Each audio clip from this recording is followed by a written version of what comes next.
talked about the shutout. Can't count on that every day, but how did it feel? What was it like? You get good defense, you pitched well, no walks, I don't think, for you. What was it? It was great. Shutting the team out's awesome because we have a great offense. They're going to score at some point, and just shutting a team out, it's almost guarantees a win. With our hitters. So it was really, really fun.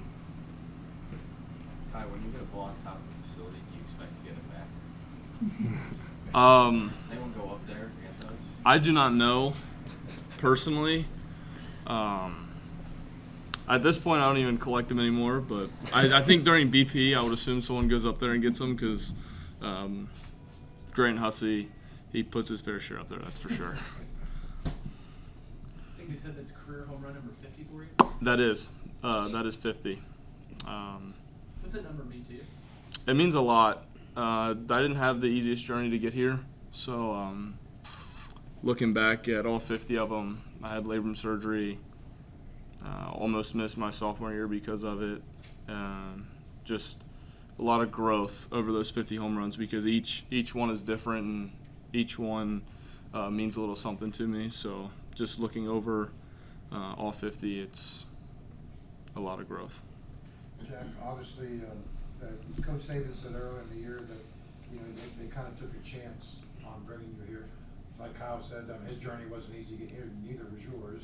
Can you just kind of talk about, I know you went through the surgery over the summer, and did you think you were going to play baseball again after that? Just kind of take it from there to here. I knew about halfway through last year that I needed surgery, and I kind of made the choice to try to rehab a little bit and come back, and I pitched at the end of the year. And then, I felt like I wouldn't have been able to sleep at night if I didn't get the surgery and give it one more go, kind of. So, yeah, I'm super appreciative of Sabes and the whole staff for believing in me and taking me on, but also the trust they show in me, every time I go out there. Like Kyle said, I've had a super unorthodox journey. I had a shoulder surgery in 2021. I missed a year. I had this elbow procedure this summer. So, yeah, every time I get to go out there and compete and do what I love, every pitch means a lot to me. So I've gained a really cool perspective on how fragile baseball is, and I really appreciate it. Yeah. And then, obviously, you kind of started off the year as a closer or reliever, transitioning to starter. You started before, so it's not new, but doing it now this year with everything being the way it is, what's that been like for you? It's been great. Yeah. I think we did a really good job of kind of slowly building me up. Like I missed the whole fall. I didn't start throwing until, middle of the fall. I didn't get off the mound until around Thanksgiving, and then first time facing hitters was mid-January. So I think the progression of my pitch count through the year lined up really well with just where my arm was at in terms of coming back from surgery.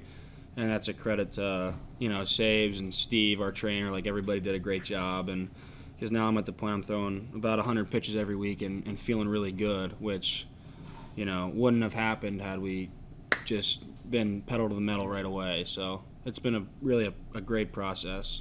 I'm just really curious. You started at D3, right? Mm-hmm. So if you think back to those days to where you are now, what's that? How do you put that journey? Yeah, it's unbelievable. I always knew what I was capable of, but physically, in my first year of college, I just wasn't there yet. Like I thought I was a lot better than I was, and I think as a pitcher, you have to kind of have that mindset. And but if you told anyone 6 years ago I'd be here right now, not many people would have believed you. So it's a credit to my parents for believing in me, and every coach I've had at John Carroll and Kent State, and now these guys here. A lot of people had faith in me when not everyone did, and that's allowed me to have the success and the journey that I've had. How important was it to bounce back? You had a little bit of disappointment this week, losing to Marshall first game yesterday. How important was it to bounce back and get to? I think it's super important. I think that shows a lot about our team. We haven't had much adversity this year as far as wins and losses, but with injuries, Throughout the year, we've had a lot of adversity, and I think that just shows who we are. I mean, getting smacked in the mouth, it's like 30 minutes in between a game to be able to flip that switch and be able to come out and tie the series and ultimately win the series today. I think that just goes about our culture. That shows a lot about our culture. No matter what the score is, no matter what the game is, we could be playing the New York Yankees. We know that we're going to give ourselves the best opportunity to win every game we go out there. So I think our culture and being able to bounce back once we get smacked around a little bit is ultimately what determined that.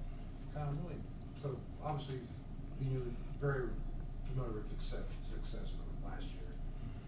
You guys lost basically the entire pitching staff. A couple guys obviously come back. Deuce Weatherford, probably one of the program's best players. And so you go from losing all that to having the success now again this year. How much of that is because of Coach Sabins? I'd say equal part. We talk about here there's 96 parts of this program, and I think each part of the program holds equal stake in what we're doing. We talk about all the time that no one has more authority than anyone else. Obviously, there's a hierarchy in coaching staffs, and we respect everyone. But I think it starts from the top with him when it comes to culture. Gritty, like I said in the previous question, we try and win every game possible, no matter what it takes. Like we're trying to win. But I think it definitely starts from him. He's definitely the culture setter, and I think with him setting this culture, that's resulted in what we're doing right now. What do you think the percentage of college teams could go through that amount of loss and roster 1 year to the next and still have that?